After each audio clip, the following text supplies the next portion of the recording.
Eu também queria pegar uma expressão que você usou agora, que eu acho que define muito a questão do setor imobiliário, de olhar com esperança as coisas, né? Eu acho que poucas coisas na vida remetem tanto à esperança de melhoria de vida, de transformação, de bem-estar de família, como a construção civil, como o setor imobiliário. Quando a gente imagina o sonho da casa própria, ou uma mudança para uma casa, para um apartamento, aquilo carrega tantas energias boas, tantas boas lembranças, tantas boas memórias, que isso interferiu na dinâmica da nossa estratégia no Banco BRB. Há 6 anos, quando o governador Ibanez nos fez o convite para transformar o BRB, e foi essa a missão que foi entregue, a gente começou a mapear as cadeias produtivas do Distrito Federal e como a gente poderia se posicionar de maneira estratégica com o banco para construir relacionamentos de longo prazo. O setor da construção civil foi um dos que apareceu na primeira hora. E a gente passou por um desafio interessante, que a gente tinha acabado de ler uma pesquisa que dizia que 80% dos millennials preferem ir ao dentista do que ir numa agência bancária ou lidar com dinheiro. Era uma concorrência um tanto não usual. Mas eu queria falar aqui de 3 coisas, dividir esse momento em 3. O primeiro é sobre a importância do setor da construção civil. O segundo é sobre a jornada do BRB e o terceiro são alguns desafios que a gente vê à frente. E aí, todas as vezes que a gente fala de desafio, a gente se sente sócio. Veja que tem até um fundo musical especial, né? O Denise, de tão importante que é o tema. Não ia perder a brincadeira. Quem me conhece. Mas o setor da construção civil emprega 3 milhões de pessoas. Somente no ano passado gerou mais de 100 mil empregos formais. Ou seja, a cada 6 vagas no ano passado, 1 vaga foi gerada pelo setor da construção civil. Ele representa praticamente 400 bilhões de reais no PIB, ou seja, ele é chave, inserido na geração de emprego, renda, na transformação do nosso país, não só do ponto de vista de números, mas pela característica da cadeia produtiva, é profunda, envolve desde o emprego mais simples, como a gente falou há pouco, ao emprego mais sofisticado. Então ele é um meio de inclusão social. Muitas vezes a gente pensa na construção civil somente como média e alta renda, mas como foi bem dito aqui do programa Minha Casa Minha Vida, ele é um elemento determinante da inclusão social. Se a gente imaginar esses programas de financiamento e redução do déficit habitacional, a atuação ordenada da cadeia da construção civil, trazendo proximidade ao emprego, procurando desenvolver bairros completos, com uma visão de planejamento integrada ao transporte, transforma realidades das cidades e das pessoas que se beneficiam desse processo inteiro. Olhando um pouco a lógica do BRB, foi com esse olhar de como ajudar a transformar vidas, de gerar desenvolvimento econômico, humano e social, gerar emprego e renda e, claro, construir relacionamento de longo prazo com os clientes, que a gente definiu o setor da construção civil como uma porta de entrada para o negócio imobiliário. Poucos talvez tenham uma visão tão clara, mas a construção civil é o produto de mais longo prazo, que constrói um relacionamento mais profundo com as famílias e que, como parcela, representa uma parte, a maior parte do orçamento familiar, normalmente até 30 e poucos % da renda familiar comprometida com isso. Naquele momento, em 2000, a gente começou o trabalho em 2019, o BRB tinha concedido 120 milhões de reais de crédito imobiliário no ano anterior, em 2018. Para a gente ter uma noção da transformação, a gente concedeu no ano passado 4 bilhões e 800 milhões de reais. A gente está falando de 3.000% de crescimento na construção, no financiamento habitacional individual, e a gente está falando de 6.000% de crescimento no financiamento aos planos empresários, ou seja, à incorporação, ao desenvolvimento imobiliário.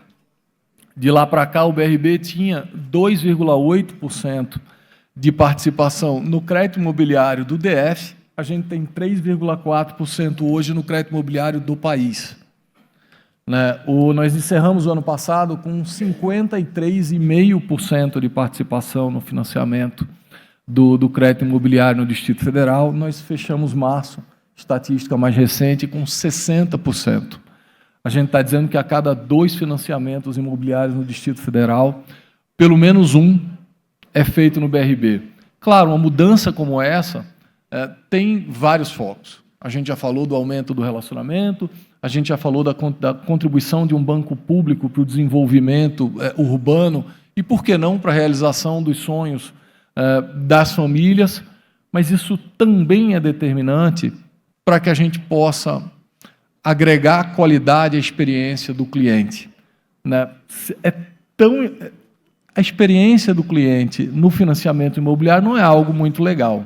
Acho que a gente precisa quase que confessar aqui. A gente tem melhorado muito, procurado agilizar o processo, mas a incerteza da decisão do crédito, do em que fase está o cadastro, quando assina esse contrato, normalmente a construtora ali em cima cobrando o prazo para assinatura do documento final, a gente tem trabalhado muito para transformar isso, mas é uma jornada ainda muito desafiadora. Então, eu falei um pouco da importância, de maneira resumida, do setor imobiliário, falei um pouco dessa transformação do BRB.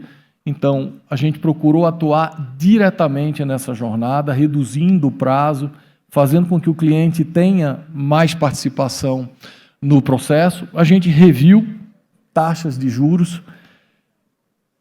E se a gente pode tirar alguma coisa desse momento desafiador da economia e de toda a discussão de gasto público, é que está provocando um freio na economia, portanto, já permite que a gente imagine, num horizonte curto de tempo, o final do ciclo de subida na Selic e, portanto, permite que a gente comece a vislumbrar a redução de taxa de juros da ponta, seja para o empresário, seja para as famílias. Eu queria falar do terceiro ponto. Se é tão bom, se é tão importante para o desenvolvimento do país, tão relevante para o PIB, aproximadamente 5% do PIB do país é gerado pelo setor imobiliário, a gente ainda tem alguns desafios pela frente, e acho que é sobre isso que a gente devia refletir aqui.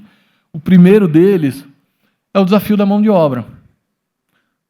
O setor da construção civil, por mais importante que seja, ele é cada vez menos atrativo para os jovens. E como a gente precisa mudar o setor, criar uma carreira, trazer incentivos. Estou vendo ali, Rodrigo, a gente sabe, discute isso, e já que cito você, preciso citar outros parceiros importantes aqui, o Beto, o Adalberto, o Celestino, e tantos outros construtores, o Paulo Muniz aqui, cuja empresa fez o primeiro plano empresário do BRB, alguns anos atrás, não vou dizer quanto tempo, Paulo, para não entregar, mas a empresa fez 50 ou 60 anos. De 77, a empresa, então, está perto de 57, está perto. Mas, veja, como desenvolver, aumentar a atratividade para essa mão de obra, e, claro, a gente não vai conseguir mudar uma tendência tão grande como agregar tecnologia. Acho que talvez um desafio que a gente precise olhar de uma maneira muito direta é como transformar a indústria da construção civil para a gente agregar a tecnologia. O BRB é parceiro também para investir nisso, acho que vai ser matéria de conversa nossa com a CEBIC. O segundo ponto é financiamento e funding. Eu imagino, tempo esgotado para mim, me separando todo mundo aqui do almoço é mais grave ainda, mas o Renato tinha 25 segundos, eu vou usar o dele e o dali de antes, então, tem crédito aqui de tempo. Mas segundo, financiamento e funding. E aí é onde a gente chega na questão estrutural da economia, né? Não dá para a gente falar de aumento de imposto ameaçando diretamente uma fonte de funding crítica para que a gente possa tentar atenuar o efeito dos aumentos de taxa de juros e construir sustentabilidade para isso. Uma conversa que a gente também tem, Renato, e acho que está embutida no movimento de aquisição de um banco privado que o BRB está fazendo, é passar a buscar funding no exterior para financiar a construção civil. Acho que existe uma oportunidade aí de arbitragem, de diferença de taxa de juros e de alocação de ativos e passivos pelo mundo para a gente tentar trazer esse investimento. Mas fica o alerta, ou seja, a importância da gente simplificar o financiamento imobiliário, da gente simplificar o processo de registro, da gente criar novas fontes de funding e, pelo menos, não atrapalhar as que já existem. O terceiro e último elemento que a gente queria trazer aqui é esse da jornada do cliente. Acho que tudo que a gente faz no dia a dia é para atender o cliente, é para que a experiência seja a melhor possível. A gente não vai sossegar enquanto a compra ou a realização do financiamento imobiliário não for igual ao financiamento de um veículo, em que uma família sentada na frente de um veículo, de uma concessionária, não tome a decisão e consiga fechar o negócio ali online, real time, imediatamente.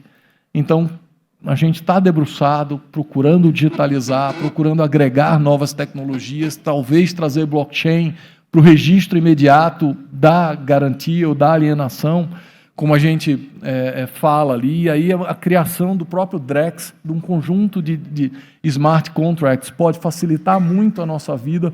Ficam 3 desafios aqui, para que BRB, outros bancos aqui presentes, a minha tão querida Caixa Econômica, de onde eu vim, continuo mantendo o vínculo e a CEBIC, para que a gente possa agregar tecnologia, para que a gente possa encontrar novas fontes de funding, simplificar o financiamento e fazer com que o cliente ou a cliente sejam, de fato, os donos da jornada da contratação do crédito imobiliário, para que esse prazer da casa própria seja ainda mais rápido, intenso e sem sobressaltos. Diante desses desafios, não há como não ter um olhar cada vez maior de esperança e felicidade para o setor. Muito obrigado a todos e a todas pela atenção.